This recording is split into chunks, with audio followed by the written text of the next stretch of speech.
예수님, 형제자매 여러분 안녕하십니까? 주교회 민족화해위원회가 CPBC가 만드는 평화와 화해 8과의 강좌 중에서 오늘 이제 4번째 시간입니다. 시작이 반이고 또 진짜로 우리가 이제 반까지 왔으니까요. 이제 거의 다 온 것 같은 느낌도 드는데요. 오늘 4번째 시간도 여러분들과 함께 이야기 나눠보도록 하겠습니다. 강좌 시작하기에 앞서서 성 프란치스코의 평화를 구하는 기도 함께 봉헌하시겠습니다. 성부와 성자와 성령의 이름으로 아멘. 주님, 저를 평화의 도구로 써주소서. 미움이 있는 곳에 사랑을, 다툼이 있는 곳에 용서를, 분열이 있는 곳에 일치를, 의혹이 있는 곳에 신앙을, 그릇됨이 있는 곳에 진리를, 절망이 있는 곳에 희망을, 어두움에 빛을, 슬픔이 있는 곳에 기쁨을 가져오는 자 되게 하소서. 위로받기보다는 위로하고, 이해받기보다는 이해하며, 사랑받기보다는 사랑하게 하여 주소서. 저희는 줌으로써 받고, 용서함으로써 용서받으며, 자기를 버리고 죽음으로써 영원한 생명을 얻기 때문입니다. 아멘. 성부와 성자와 성령의 이름으로 아멘. 말씀드린 것처럼 오늘 4번째 시간입니다. 평화에 대한 이야기 들으면 좀 마음이 좀 평화로우실 것으로 기대하셨을지 모르겠습니다. 근데 지난 3번의 강좌 어떻게 보셨을까요? 너무 좀 딱딱하거나 좀 지루하거나 뭐 어렵다라고 느끼셨을지 모르지 그렇게 생각하실지 모르겠습니다.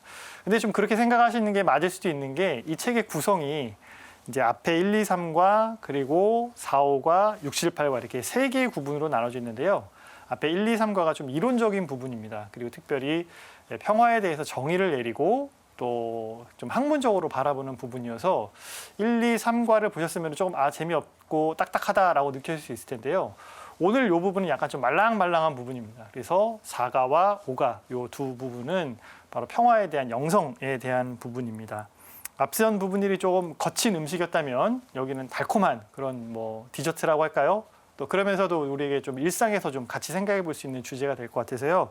이번 4번째 주제도 여러분들과 함께 나누면 좋겠습니다. 먼저 앞에 있던 우리 3번의 시간을 좀 간단하게만 좀 정리해 보면요.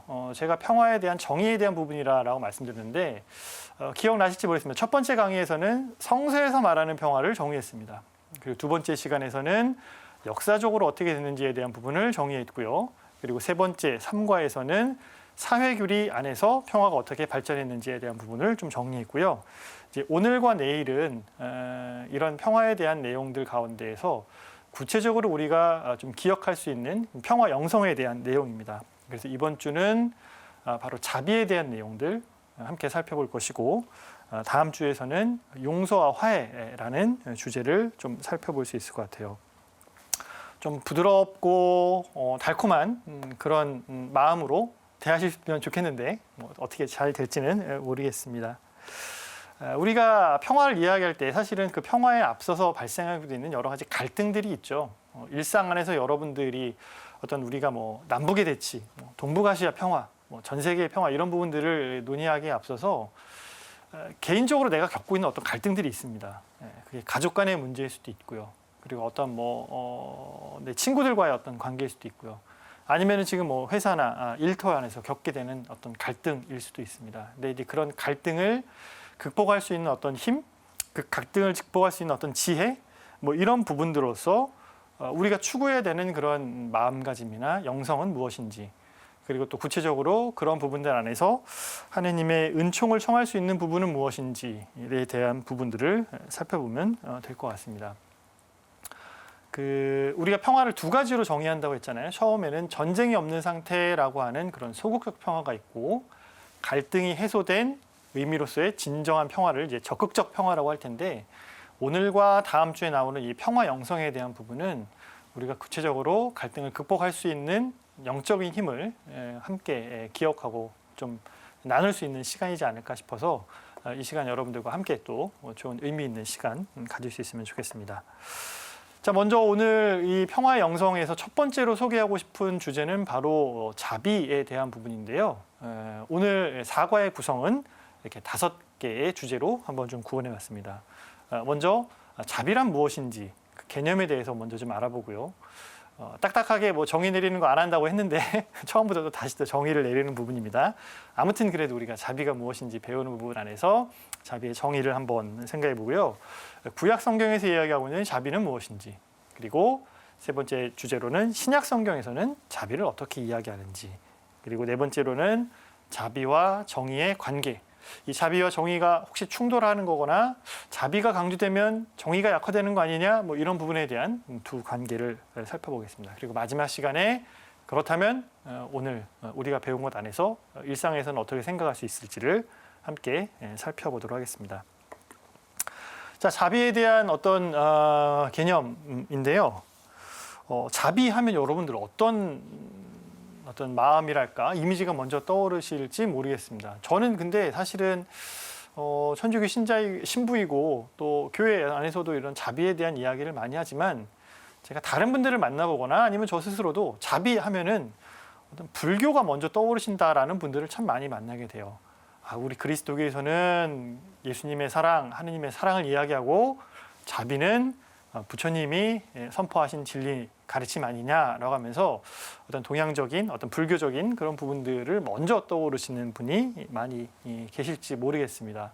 그러나 이 시간 쭉 다 듣고 나보시고 한다면은 자비에 대한 생각, 어떤 뭐 선입견, 이미지가 조금 바뀌실 수 있을 것도 기대해 보는데요.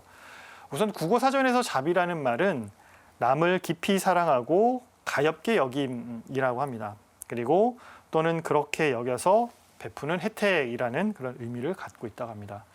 한자로 본다면 조금 복잡한데, 뭐 저희도 한자 세대는 아니어서 자비를 제가 안 틀리고 쓸 수 있을지 자신은 없는데요. 사랑 자자와 슬플 비자를 자비라고 이야기하죠. 사랑 자자라는 부분은 좀 그래도 이해되는데, 슬플 비자가 들어간다는 거 안에서 이 자비가 가지는 어떤 마음이 무엇인지 약간은 좀 이렇게 우리가 감각적으로도 느낄 수 있는 것 같아요. 뭔가 애틋하고 뭔가 애절하고, 그래서 뭔가 마음이 좀 슬퍼지면서도 다른 사람을 좀 공감할 수 있는 그런 사랑의 마음을 바로 자비라고 이야기한다라고 합니다. 근데 우리가 사랑합니다, 뭐 사랑 이런 단어는 일상에서 참 많이 사용하잖아요. 뭐 연인 간에 고백할 때도 그렇고, 뭐 영화나 드라마에서도 뭐 잘 나오는 단어이긴 한데, 이 자비라는 용어가 일상에서 그렇게 많이 쓰이느냐, 그러진 않은 것 같아요. 뭐 사랑이라는 말은 뭐 사랑합니다 고객님 뭐 이런 말 안에서도 너무나 일상적으로 많이 쓰이죠. 근데 저분 참 자비로워, 야 저분은 자비야, 뭐 이런 말 잘 안 쓰잖아요. 그리고 나는 너를 자비해, 뭐 이런 말은 잘 안 쓴단 말이에요. 그러다 보니까 어떤 좀 이렇게 구어적이보다는 이렇게 좀 글에 나타나는 말 같고, 일상 안에서 너는 참 자비해, 뭐 이런 말은 잘 안 쓰는 것 안에서 좀 이렇게 느낌이 일상에서는 좀 멀 수 있는 부분인데, 생각해 보면 이 말을 조금 다른 말로 표현해 본다면은 뭐 친절함, 아니면은 뭐 너그러움, 아니면은 뭐 배려심 많음, 이런 식으로 좀 생각한다면 이 자비가 가지고 있는 그 단어의 느낌을 좀 더 쉽게 느낄 수 있는 것 같아요. 우리 성당에서 그 형님 참 친절한 분이지. 야, 그 구역장님 그럼 참 인자하고 너그러워. 참 친절해. 라는 거 안에서 자비가 그런 마음이겠구나라는 거를 우리는 좀 더 가깝게 느낄 수 있을 것입니다. 결국 이러한 자비라는 말은 사랑의 다른 이름이고, 또 우리가 다른 사람을 대하는 어떤 말투, 표정, 태도 이런 것들 안에서 충분히 드러나지만, 일상적으로 자비라는 말을 많이 쓰기보다는 약간은 좀 이렇게 종교적인 차원 안에서 많이 쓰이고, 뭐 우리도 전례 안에서 주님 자비를 베풀어 주십시오라는 말로 많이 쓰이기 때문에 약간은 일상의 그런 단어보다는 어떤 그 종교적인 그런 단어, 그리고 특별히 어떤 불교적인 단어가 아닌가라는 그런 뭐 선입견도 갖게 되지만, 분명히 우리가 이 평화를 배우고 익히기 위해서 중요한 부분이 이런 자비이고, 또 이런 부분에 대해서도 성경을 통해서도 또 교회의 가르침 안에서도 바라볼 수 있기 때문에, 이 자비라는 단어를 너무 이렇게 좀 이렇게 선입견으로만 국한시켜서 생각하지 않을 수 있으면 좋을 것 같아서 먼저 사전적인 의미를 좀 나눠봤습니다. 자, 그렇다고 한다면은 우리의 일상이 아닌 이런 교회가 이야기하는 성경 안에서는 자비를 어떻게 이야기할까라고 살펴보면 좋을 것 같아요. 먼저 구약 성경 안에서 자비는 하느님과의 이스라엘 사이에 어떤 그런 관계 안에서 나타나는 부분이 참 많습니다. 뭐 뒤에서 다시 한번 이 부분에 대해서 살펴보겠는데요. 그리고 구체적으로는 어떤 예언자들의 가르침 안에서 이 자비가 많이 등장하게 됩니다. 이스라엘 백성들이 무수히 많은 순간 하느님과의 약속, 계약을 깨트리게 되죠. 그리고 이런 부분들 안에서 하느님에게 돌아오기를 호소하는 부분들이 바로 구약의 이스라엘 그 예언자들의 보여줬던 마음이고, 그때 강조되었던 것이 바로 이제 자비가 됩니다. 여러분 주변에 약속 안 지키는 사람 좀 생각해 보시면 어떨까 싶어요. 언제까지 뭘 하자, 뭐 어떤 그 만남에 대한 약속에서 계속 늦는 사람만이 아니라 어떤 일을 하는 것들 안에서의 끊임없이 약속을 어기거나 잘 지키지 않는 사람들, 그것 때문에 내가 손해보고 그것 때문에 힘들어지고 그것 때문에 내가 불편을 겪게 되는 것 안에서도 그 약속을 충실히 하려고 노력하는 어떤 그런 부분들, 마찬가지로 이스라엘 백성도 하느님과의 계약을 무수히 많이 깨트려 나가지만 그 가운데에서도 끊임없이 신의를 지키고 똑같이 친절함을 보이고 똑같이 너그러움을 보이는 뭐 그런 부분들이 이제 자비로 등장하게 되고, 그런 분이 바로 하느님이시다라고 이 예언자들이 선포했던 부분들 안에 이 자비에 대한 내용이 많이 등장을 합니다. 그리고 우리가 죄의 의탁, 그 죄에 빠졌을 때 다시금 하느님께 돌아올 수 있게 하는 것이 바로 자비입니다. 예언자들이 무턱대고 이스라엘 백성에게 돌아오라 돌아오라라고 이야기하지 않았던 것은 바로 자비로우신 하느님이기 때문에, 그 돌아오기를 기다리시는 분이 바로 하느님이시고 그분이 자비로우신 분이기 때문에 끊임없이 회개를 이야기했던 부분이 등장하죠. 탈출기 34장 6절에서도 이런 부분이 나타나는데요. 이 구절은 모세가 이야기한 부분이 아니고요. 하느님이 모세에게 말씀하신 부분입니다. 제가 요 앞부분을 이렇게 글자 수 때문에 조금 이렇게 잘라놓고 본문만 이렇게 딱 했는데요. 본문 전체는 이제 이렇게 나옵니다. 주님께서 모세 앞을 지나가며 선포하셨다. 주님은 자비하고 너그러운 하느님이다. 분노에 더디고 자애와 진실이 충만하며 천대에 이르기까지 자애를 베풀고 죄악과 악행과 잘못을 용서한다라고 합니다. 반면에 우리는 분노에 더딘 게 아니라 분노에 민감하죠. 아싸, 이럴 때 내가 좀 화 좀 낼 수 되지. 이럴 때 내가 화내야 내가 좀 더 우위에 서지. 이럴 때 내가 화내야 상대방도 더 움츠라고 내가 상대를 마음대로 할 수 있지라고, 우리는 분노할 수 있는 기회가 왔을 때 분노에서 멀어지기보다는 분노할 수 있는 기회를 찾아보는 그런 경향이 보일 수도 있을 것 같아요. 그러나 하느님은 분노에 더디신 분이다라고 당신 스스로를 계시해 보이신다라는 것 안에서 구약의 자비들이 등장한다라고 보시면 좋겠습니다. 자, 그렇다면 이러한 자비를 어떤 단어로 표현하고 있는지 한번 좀 살펴보면 좋겠는데요. 앞서 말씀드린 내용과 조금은 겹칠 수 있는 부분이 될 것 같아요. 구약에는 먼저 이 자비를 나타내는 단어가 두 가지로 등장을 합니다. 그런데 첫 번째 등장하는 단어가 바로 헤세드라는 단어를 우리말 자비로 번역을 합니다. 그리고 이 말은 앞서 제가 말씀드렸던 것처럼 어떤 관계성을 상징하고 있는 말입니다. 기본적으로 두 사람 사이에 나타나는 충실함, 그리고 그런 충실함 안에서 나오는 선함의 좋은 관계, 이런 부분들을 이제 헤세드라고 이야기합니다. 단순히 상대방이 잘 되기를 바라는 마음에 그치지 않고 상대방을 향해서 끊임없이 신의를 지키는 것, 끊임없이 상대방의 어떤 믿음을 주는 그런 관계. 그래서 서로 아끼고 서로 배려하고 서로 존중하면서 약속을 지키는 그 관계를 나타내는 말이 바로 이제 자비다라고 얘기합니다. 그러다 보니까 구약에서는 헤세드가 사용될 때 반드시 하느님과 또 이스라엘 백성 사이에 맺으신 이 계약에서부터 이 자비를 출발시킵니다. 하느님께서는 이스라엘 관계를 맺고 나는 너희의 하느님이 되고 너는 나의 백성이 될 것이다 라고 말씀을 하시죠. 그리고 이 충실한 관계성이 드러나는 말이 바로 자비입니다. 이런 관계를 한번 좀 생각하면서 자비를 생각할 때 우리가 다른 누구와 연관되어 있다, 친한 관계다, 잘 아는 사이다라고 할 때 먼저 이런 부분들이 어떤 그 뭐라 그럴까요? 독립적이고 어떤 당연한 어떤 관계일 수도 있지만 사실은 내가 그 사람과 관계 맺기 어려운 상황임에도 불구하고 맺어지는 관계들이 있어요. 머릿속으로 여러분들이 가장 좋아하시는 어떤 뭐 우상, 뭐 연예인들 생각해 보시면 좋겠어요. 뭐 요즘 젊은이들 가운데에서라면은 뭐 아이돌 스타들 엄청 좋아하고 뭐 BTS, 블랙핑크 아주 뭐 이렇게 우상이죠. 한 번쯤 만나보고 싶어하고.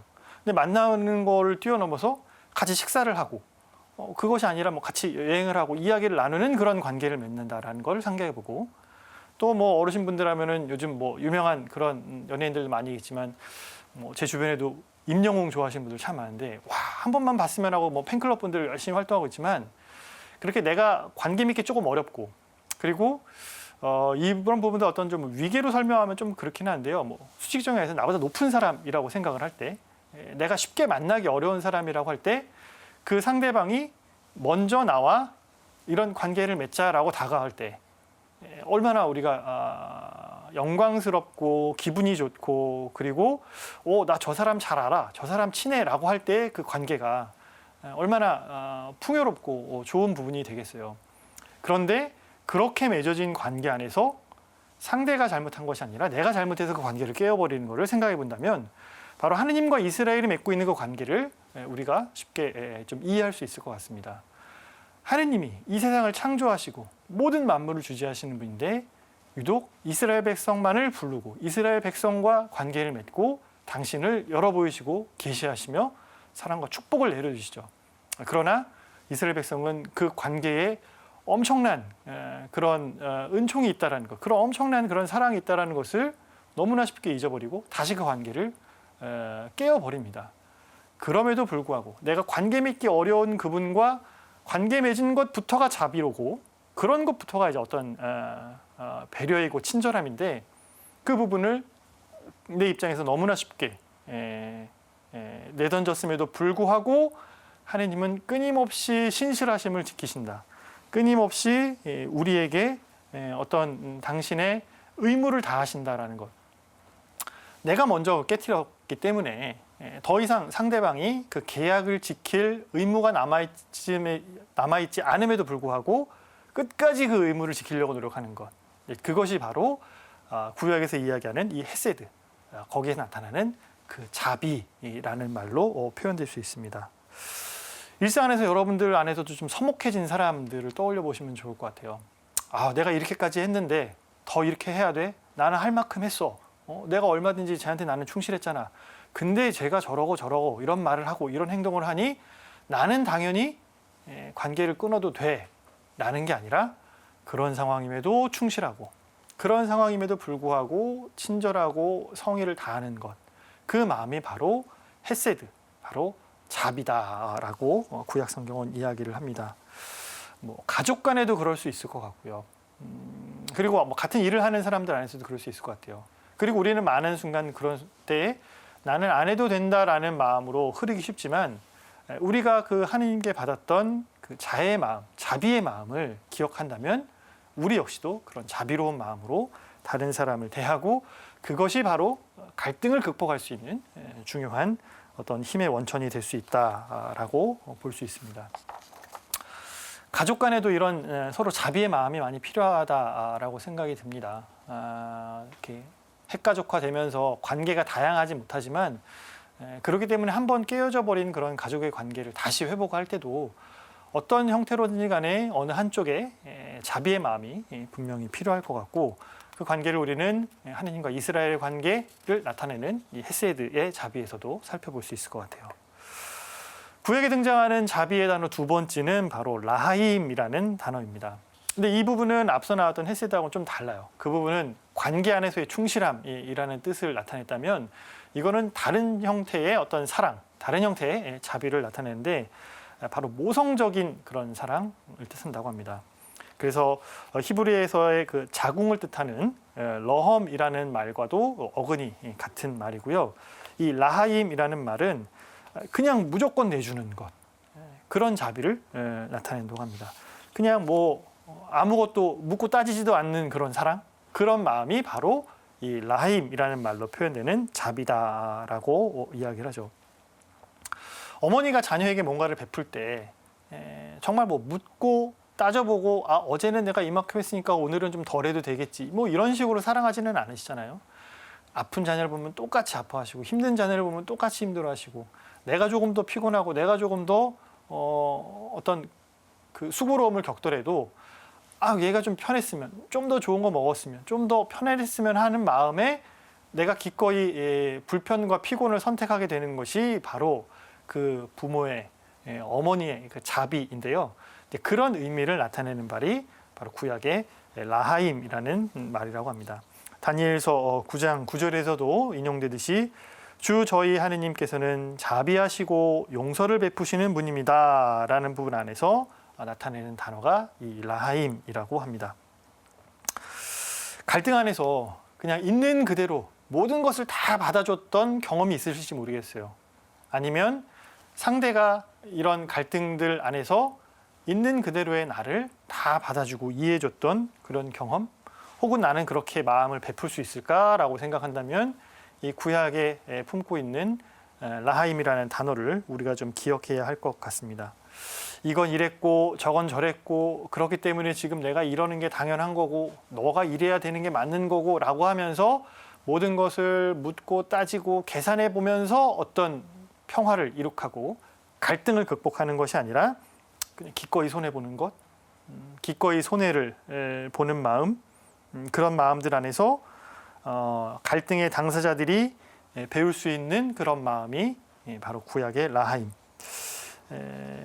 우리가 평화로 나아가기 위해서는 분명 이런 부분들도 생각해보고 또 이런 은총을 청할 때 구체적인 이런 평화의 영성들을 생각하게 되는 부분을 구약에서는 라하임이라는 단어로 보여주고 있습니다. 자, 이제 신약의 시대로 와서 보면은요, 신약 성경에 나타나는 어떤 자비는 좀 두 가지로 살펴볼 것 같아요. 앞서 구약을 단어 두 개로 헤세드와 라하임이라는 단어로 살펴봤다면 여기서는 조금 다른 방식으로 바라보겠습니다. 첫 번째로는 예수님이 보여주셨던 자비가 있고요. 두 번째로는 예수님이 계시에서 알려주신 하느님의 자비가 있습니다. 이 두 가지의 모습이 신약 성경 안에는 다 나타나는데요.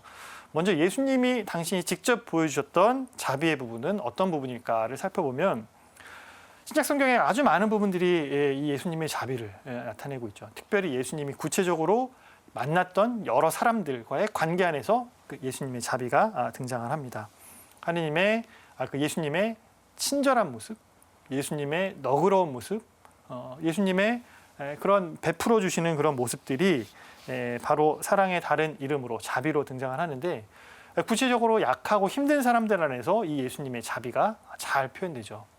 병자들, 뭐 앞을 못 보는 이들, 그리고 뭐 나병 환자들, 그리고 또 뭐 중풍병자들, 그리고 뭐 여러 형태의 뭐 과부와 고아들, 그렇게 어려움을 겪고 있는 이들을 만나신 예수님의 어떤 눈빛, 마음, 뭐 이런 것들이 다 예수님의 자비이고, 이런 부분들 안에서 바로 복음서는 예수님의 그 마음들을 너무나 잘 보여준다라고 볼 수 있습니다. 근데 여기에서 예수님의 이 자비를 나타내는 말이 어떤 동사를 쓰였냐라고 보니까 스플랑크니조마이라는 히라버 동사를 사용하고 있다고 해요. 이 말이 우리말로는 이제 자비로운 모습들, 불쌍히 여기는 모습, 뭐 이렇게 표현되는데요. 이 말의 어원을 살펴보면은 불쌍히 여기다라는 의미뿐만 아니라 어원적으로 내장이 움직인다라는 그런 의미가 있다고 해요. 상대방의 어려운 처지, 상대방의 아픈 순간, 힘든 모습을 보면서 자비로운 마음이 들고 불쌍한 마음이 들었다라는 것이 바로 내 안에 있는 그 내장이 움직이는 듯한 창자가 움직이면서 그런 마음이 드는 것처럼, 앞서 우리가 한자를 봐서도 슬플 비자가 자비 안에 들어있던 것과 조금 같은 느낌으로 우리가 쉽게 이해할 수 있게 되는 부분인데요. 이 스플랭크니조마이라는 동사는 내장이 움직였다는 거죠. 그래서 나병 환자를 만났을 때 예수님의 내장이 움직이고, 그리고 뭐 앞을 못 보는 이들, 하혈하는 여인들, 그 다음에 뭐 중풍병자들을 만났을 때 예수님은 그냥 그 내장이 움직이는 마음으로 같이 아파하고 같이 그들이 안쓰러워 보이는 마음이라고 표현할 수 있습니다. 내장이 출렁거린다. 사실 우리도 어떤 불쌍한 사람들, 안타까운 순간들을 볼 때 뭐 충분히 이런 마음을 느끼게 되는 것 같아요. 그러나 그 마음이 너무나 불편해서 외면해 버리는 사람들도 있고, 나는 그런 거 보는 거 너무 힘들어해요 라고 하면서 그냥 자기의 마음 안에서 이제 눈을 감거나 고개를 돌리게 되는 부분도 있다면, 그렇게 아프고 힘들고 내장이 출렁거릴 쪽으로 힘들지만 그래도 그와 함께하고자 하는 마음이 또 행동이 생겨날 수도 있는 부분들 안에서 본다면, 이 불쌍함, 자비의 마음이 드는 것뿐만 아니라 그 마음이 들어서 그 다음에 우리가 어떻게 행동하는지, 고개를 돌려버리는지 아니면은 더 다가가는지는 또 다른 차원의 이야기를 우리에게 해주고 있다라고 볼 수 있을 것 같아요. 우리가 잘 알고 있는 대중가요 중에서도 이런 부분이 나타나죠. 1956년에 발표된 히트곡이라고 합니다. 그리고 반야월 작사, 이재호 작곡의 노래, 그리고 이혜연이 부른 노래라고 하는데 무슨 노래인지 아시겠어요? 저는 앞소절밖에 모릅니다. 미아리 눈물 고개라고 나오는데요. 저는 이 가사 여기밖에 모르는데 그 다음에 나오는 이 노래들이 바로 단장의 미아리 고개라고 하죠. 장이 끊어진다라는 겁니다. 이별의 슬픔, 불쌍한 마음과는 이별은 조금 다를 수 있긴 하겠지만, 우리도 이런 그 장이 끊어진다라는 표현들 안에서 애간장이 녹는다, 애간장이 탄다, 이렇게 표현되는 것처럼 불쌍하고 자비로운 마음이 만났을 때 장이 움직인다라는 것이 바로 스플랑크 니주마이라는 동사라고 할 때 우리가 조금 더 가깝게 느낄 수 있을 것 같아요. 상대의 슬픔과 아픔을 함께 느낄 때 우리도 이런 단장이라는 마음도 같이 느끼게 되는 것 같습니다. 자, 그러면은 신약에 나타나는 두 번째 부분은 바로 예수님이 보여주신 하느님의 자비에 대한 부분이죠. 하느님은 자비하신 분이다. 아버지라고 불러도 되는 분이다. 저 멀리 있으면서 우리를 감시하고 우리를 처벌하기 위해 근엄하게 있는 그런 분이 아니라 너무나 자비하신 분이다라고 무수히 많은 순간 하느님을 드러내 보이셨는데, 이제 그 부분 가운데 백미를 이루는 것이 바로 루카복음 15장에 나타나는 되찾은 아들의 비유. 되찾은 아들을 맞이하는 아버지의 비유죠, 사실은. 이제 성경에는 제목은 되찾은 아들의 비유, 흔히들 우리가 탕제의 비유라고 하는데요. 여기에 등장하시는 그 아버지의 모습이 바로 하느님의 자비다라고 하면서 하느님을 계시하시는 모습을 보여주십니다. 우리가 잘 아는 이 복음, 사실 이제 등장인물에 나타나는 사람들은 많지는 않죠. 아버지와 아들 둘, 그리고 몇몇의 사람들이 등장을 합니다. 둘째 아들은 아버지에게 아버지가 살아있는 동안 자신에게 돌아올 재산을 요구합니다. 유산을 달라고 하는데 아버지가 살아있는 동안에 달라고 하는 거죠. 아버지가 돌아가시고 난 이후에 받게 되는 몫이 유산임에도 불구하고 어떤 면을 보면 아버지를 세상을 떠난 돌아가신 분 취급을 한다라고 볼 수 있어요. 나에게 돌아올 몫을 주십시오라고 살아계신 아버지에게 먼저 요구를 합니다. 아들은 단순히 어떤 돈을 바란다라고 볼 수 있지만 아버지와의 관계를 단절시키는 것이죠. 아버지를 좀 심한 말로 표현하면은 돌아가신 분 취급을 하면서 자신에게 돌아올 몫을 달라라고 이야기를 합니다. 그리고 그 몫을 가지고 먼 고장으로 떠납니다. 여기서도 다시 한번 아버지와의 단절이 나타나죠. 그리고 거기에서 그는 그 많은 재물을 가지고 큰 사업을 하고 열심히 살고 성실하게 살았다는 것이 아니라 흥청망청 써버렸다라고 복음의 이 비유의 이야기는 전하고 있습니다. 아들은 자신의 그 아버지의 아들이라고 하는 그 지위를 내어 던져버리고, 그리고 자신에게 주어진 그 아버지의 유산을 가지고 흥청망청 써버리면서 이제 더 이상 아버지의 아들이 아니게 되는 길을 스스로 선택을 하게 됩니다. 그래서 그 둘째 아들은 그 아버지의 집에서 내가 아버지의 아들로서 누리던 그 모든 품위, 그 지위를 내줘버리게 되는데, 본인이 그 어려운 순간이 닥치게 되자 바로 그 자신이 누렸던 그 지위, 자신이 그 아버지와 누렸던 그 관계를 다시 한번 떠올리게 됩니다. 그러면서 이 모든 것을 잃고 비참한 처지에 된 아들이 이제 다시금 아버지와 돌아갈 것을 생각을 하죠. 아버지의 집에는 품팔이꾼도 먹을 것이 남아 도는데 나는 여기서 굶어 죽는구나 라고 하면서 그 지위를 다시 회복하고 싶어 합니다. 그러면서 이제 아버지께 되돌아갈 결심을 합니다. 그러면서도 그는 치밀하게 준비하는 모습을 보입니다. 아버지를 만나서 뭐라고 얘기해야 되지? 어떻게 해야지 내가 좀 더 아버지 마음에 들 수 있지? 라는 그런 마음을 하면서 아버지, 제가 하늘과 아버지께 죄를 지었습니다. 저는 아버지의 아들이라고 불릴 자격이 없습니다. 저를 아버지의 품팔이꾼 가운데 하나로 삼아 주십시오 라고 말해야지 라고 다짐하면서 아버지께 돌아가서 어떻게 얘기할지를 치밀하게 준비하는 모습들도 보이죠. 이쯤 되면은 이제 아들이 마음을 바꿨다기보다는 정말 아버지께 돌아가서 품팔이꾼으로 일을 하더라도 내가 지금 여기서 굶어 죽는 것보다 낫겠다라는 생각으로 돌아가게 됐다는 것을 알 수 있습니다. 그런데 이 이야기에서 어마어마한 반전이 벌어지는 것은 바로 우리가 잘 아는 것처럼 그 아버지의 모습 때문에 그렇습니다.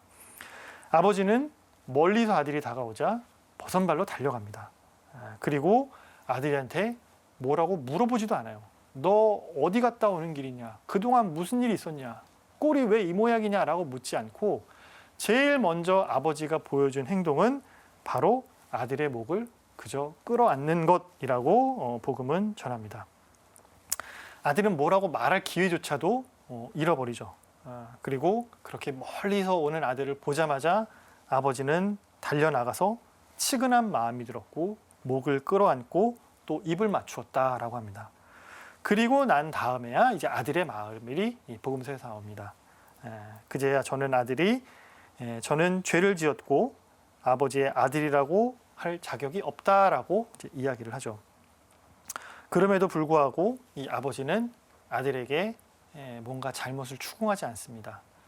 무슨 일이 있었는지 따지지도 않고 그저 아들이 살아서 돌아왔다는 것에 기뻐합니다.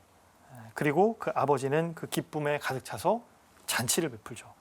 송아지를 잡고 나의 잃었던 아들이 다시 돌아왔으니 여러분 함께 기뻐해 주십시오라고 이야기합니다. 그리고 예수님은 이 비유에서 등장하는 이 아버지의 마음이 바로 하느님의 마음이다. 우리가 뭔가를 돌아올 때 무엇을 묻고 따지고 책임을 추궁하고 다 지켜보고 알고 있으면서 그 것들을 기어 갚기를 바라시는 분이 아니라 그저 돌아오기만을 바라고 돌아왔을 때 기뻐하는 분이 바로 아버지다. 그리고 그것이 바로 하느님의 자비의 모습이다라는 것으로 이 비유를 들려줍니다. 사실 루카복음 15장의 이야기는 신약 성경 그리고 복음서 가운데에서도 백미를 이룬다라고 많은 사람들이 이야기를 하죠. 그 전까지 이스라엘 사람들이 가지고 있었던 하느님은 아주 무서운 분이고 아주 높으신 분이고 감히 이름을 함부로 부를 수 없는 분이셨죠. 그래서 지성소에 들어가서 그해 대사제가 야훼라고 한 번 이름을 부를 뿐 하느님을 바라보면은 죽고 하느님은 결국 가까이 할 수 없는 분이라고 인식하고 생각하던 사람들에게 이렇게 하느님은 자비로운 분이다라고 전해주셨던 겁니다. 이 비유는 사실 자비라는 단어는 단 한 번도 등장하지 않습니다. 이 예수님이 들려주신 비유 안에서 바로 하느님이 자비다라고 이 자비라는 단어가 단 한 번도 나타나지는 않지만 하느님의 자비가 어떤 마음인지를 가장 잘 표현해주고 있죠. 그리고 그 자비가 얼마나 큰 힘을 가지고 있는지도 잘 보여줍니다. 그리고 그러하기 때문에 우리가 그렇게 자비를 입고 자비로운 하느님의 자녀이기 때문에 우리도 자비로운 마음을 가질 수 있고 다른 사람들을 자비롭게 대할 수 있다라고 복음은 이야기하죠. 그리고 너희도 가서 그렇게 해야 된다라는 어떤 초대를 받고 있는 부분인 것 같아요. 반면에 우리는 많은 갈등의 순간에 이 모든 것들이 다 기워져 갚아줘야 된다고 생각을 하죠. 그리고 내가 상대방에게 화를 내는 이유, 너무나 정당하다. 너무나 내가 이렇게 화를 내도 되고 이 관계 안에서 저 사람이 어떤 잘못을 했는지를 먼저 기억을 합니다. 남북의 관계도 마찬가지죠. 남과 북은 서로 상호적인 어떤 그 대상이 있는 관계죠. 그런 것들 안에서 우리가 남이든 북이든 서로 자비로운 마음을 간직하기 어렵게 만듭니다. 그러면서 내가 더 피해자다, 상대가 가해자다라는 도식 안에서 끊임없이 그 관계를 규정하고 만들다 보니까 그 어디 안에서도 자비의 마음이 작동하기 어렵습니다. 국가 간의 이런 관계, 남북의 관계뿐만 아니라 일상의 관계 안에서도 우리는 자비로운 마음을 발동시키고 하느님께 받은 그 자비를 기억하기보다는 지금 내가 겪고 있는 것 안에서 상대방을 가해자로 보고 또 그 안에서 내가 침해받았던 어떤 부분들을 끊임없이 계산적으로 바라본다고 할 때 이 관계의 변화가 전혀 일어나지 않는 겁니다. 그러나 우리가 정말 자비의 마음을 기억하고 자비의 마음을 생각할 수 있을 때 이 관계는 새로운 관계로 벗어날 수 있고 다양한 어떤 역동적인 관계로 나아갈 수 있게 되는 것 안에서 자비는 분명 중요한 그런 관계와 갈등의 변화를 일으켜주는 영성 그리고 마음이다라고 볼 수 있을 것 같아요. 1980년에 반포하셨던 성 요한 바오로 2세 교황님의 회칙이 있습니다. 자비로우신 하느님이라는 회칙인데요. 이 회칙에서는 자비에 대한 마음을 다음과 같이 이야기합니다. 세계와 인간에게 존재하는 온갖 형태의 악으로부터 자비가 선을 이끌어내고 선을 촉진하고 회복시켜줄 때 자비는 그 참 모습을 드러내는 것입니다. 자비가 없는 것이 아니라 우리가 갈등 안에서 그 악 안에서 자비를 드러내 보일 때 자비는 그 본 모습을 드러내 보이게 된다라고 이야기하죠. 이처럼 신약 성경은 예수님의 모습 안에서 그리고 예수님이 계시해 주신 하느님의 모습 안에서 끊임없이 우리가 자비를 입은 사람들이고 또 자비를 받고 있는 사람들이기에 그 자비의 마음으로 다른 사람을 대할 수 있음을 또 이야기하고 있습니다. 그러나 많은 순간 우리는 이러한 자비가 또 정의와의 관계 안에서 정의를 약화시키는 것이 아니냐라고 또 생각을 합니다. 아니 그렇게 잘못하고 또 부족함이 있고 악을 저지른 사람에게 오냐오냐 해주고 너그럽게 대해주고 하면 그거 언제까지 그렇게 해야 되느냐. 그래서 다 받아주고 다 이해하고 다 용서하고 하면은 이 세상이 어떻게 되겠느냐. 잘못한 사람은 처벌을 받아야 되고 그리고 나를 아프게 한 사람은 벌을 받아야지 어떻게 자비로운 마음으로만 대하냐. 그러면 질서가 사라지는 거 아니냐라고 하면서 자비가 강조되면 사실은 공정함이라고 하는 이 정의가 사라진다라고 이야기할 수 있습니다. 이런 입장에서 달리 보면 자비와 정의가 어떤 관계가 있는지를 근본적으로 다시 한번 좀 생각해 봐야 될 것 같아요. 자비가 강조되면 정말로 정의가 약화되는 걸까요? 그리고 정의가 강조되어야 될 때 평화가 실현되는 것이고 자비는 그 안에서 어떤 의미를 또 간직하게 되는 것일까요? 앞서 우리가 살펴봤던 루카복음 15장에도 사실은 이러한 내용들이 들어 있습니다. 제가 인용하고 이야기했던 그 둘째 아들과 아버지와의 관계만이 아니라 그 뒤에 나타나는 아버지와 큰아들 간의 이야기를 보면 전통적으로 이런 자비와 정의의 관계를 가졌던 사람들의 입장이 잘 드러나는 겁니다. 이 큰아들은 집을 나가고 그것도 큰 재산을 가지고 나갔던 아들이 돌아오고 그럼에도 불구하고 아버지가 잔치를 베풀어 주자 그게 상당히 이제 몹시 이제 불만을 품게 되죠. 그러면서 그 큰아들의 시선을 통해서 자비와 정의의 어떤 일반적인 마음을 대변을 합니다.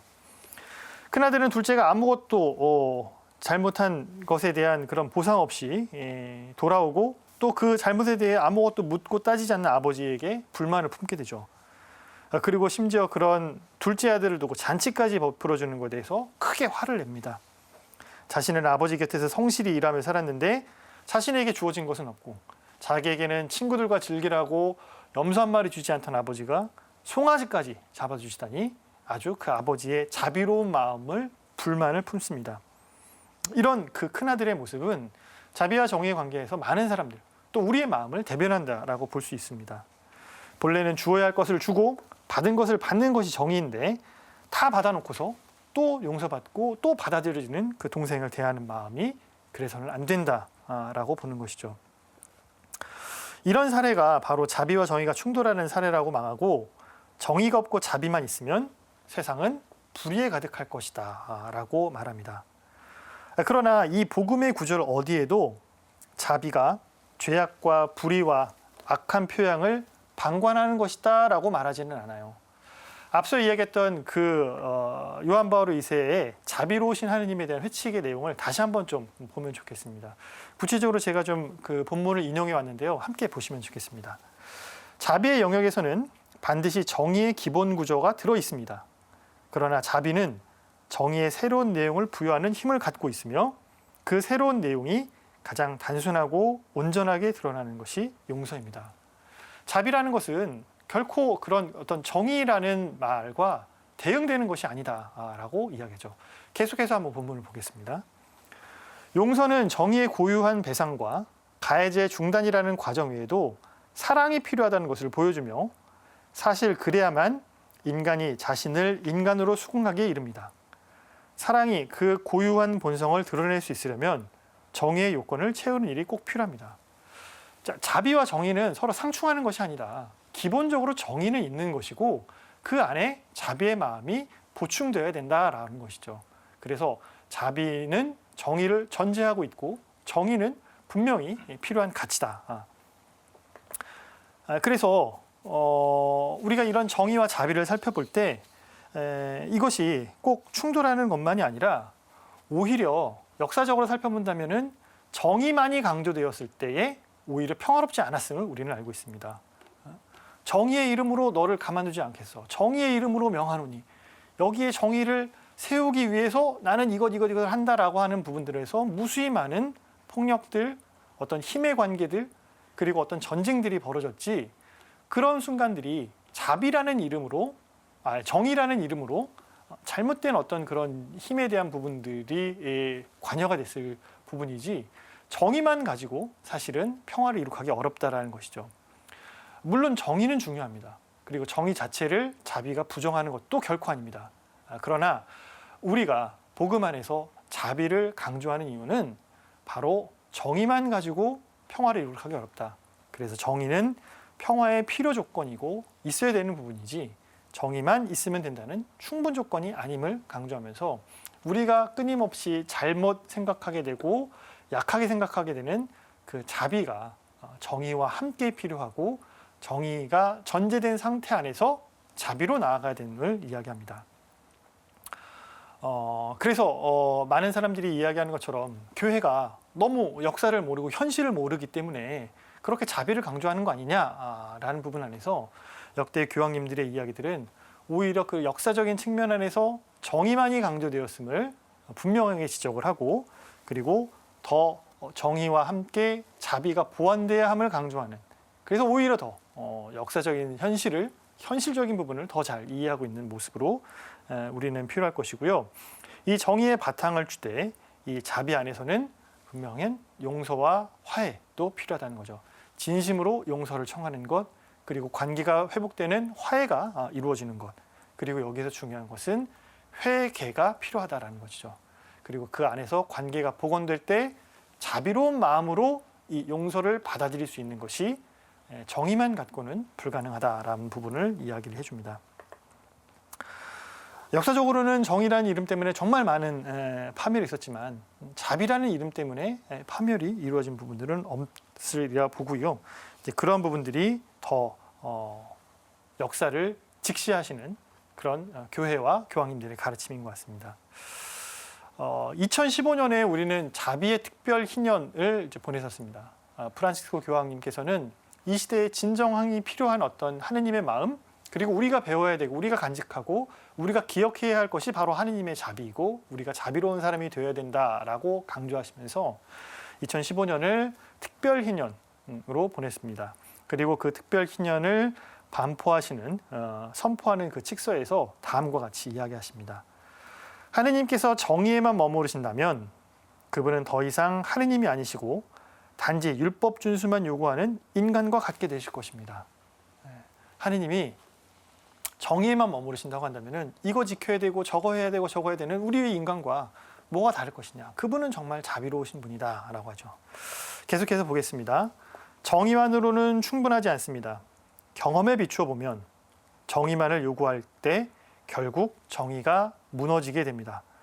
그렇기 때문에 하느님께서는 자비와 용서로 정의를 넘어서십니다. 죄를 지은 사람은 반드시 벌을 받아야 합니다. 그러나 이는 끝이 아니라 회개의 시작일 뿐입니다. 하느님께서는 정의를 거부하지 않으십니다. 오히려 하느님께서는 정의를 더 큰 차원 안에 두시고 이를 뛰어넘으십니다. 라고 이야기하죠. 이 자비를 통해서 우리는 회개로 나아갈 수 있다라고 이야기하는 거죠. 회개는 어떤 그 이벤트가 아니고 끊임없는 과정입니다. 그래서 우리가 회개로 넘어가겠다, 회개로 넘어가서 평화로 가겠다고 하는 이 긴 여정들 안에서 우리가 간직해야 될 마음은 정의만을 앞세우는 것이 아니라 정의와 함께 자비를 기억하는 마음인 것 같습니다. 남북의 한반도의 오랜 갈등과 그런 분쟁, 분단의 아픔 역시도 긴 여정을 긴 호흡으로 가고 하는 그 화해의 과정이 필요하죠. 그렇기 때문에 지금 당장 우리가 어떻게 용서해, 지금 당장 어떻게 이해해라는 것이 아니라 화해로 나아가겠다고 다짐을 하고 그 긴 여정을 걸어가는데 우리에게 큰 힘이 되고 큰 어떤 가르침을 줄 수 있는 것이 바로 자비의 마음이고, 그 긴 여정을 우리가 용기 있게 걸어갈 때 우리는 결국 갈등을 극복하게 된다라고 볼 수 있을 것입니다. 자, 우리 삶에서의 자비로 이 시간을 함께 좀 정리해 보고자 합니다. 상처와 갈등을 겪은 이에게 자비를 강요할 수는 없습니다. 사실 자비란 마음은 상당히 어려운 마음이죠. 그러나 자비 없이 우리가 평화를 이룩할 수 없음도 분명한 내용입니다. 정의로 상대를 굴복시키려고 하는 마음이 들고 그때 우리가 내세우는 것이 정의라 한다면 거기에서 더 우리가 기억해야 될 것은 바로 자비의 마음입니다. 우리는 자비의 힘을 믿을 수 있을까요? 우리는 자비의 힘을 온전히 신뢰하고 그 선택으로 용기 있게 나아갈 수 있을까요?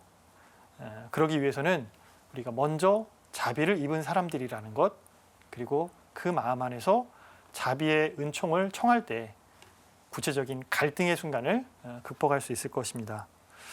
여러분이 갈등을 겪고 있는 어떤 구체적인 대상, 사람들이 생각이 난다면 친절하게 대하고 상냥하게 대하고 또 관대한 마음을 청하는 기도를 하면서 우리의 시선을 바꿔보려고 노력할 때 우리는 분명 자비의 영성으로 갈등을 극복할 수 있을 것입니다.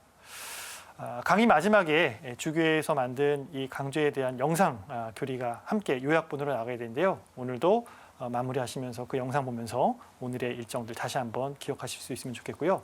다음 이 시간에는 평화의 영성 두 번째 시간으로 용서와 화해에 대한 내용으로 여러분과 만나겠습니다. 오늘 이 시간 함께해 주셔서 감사합니다.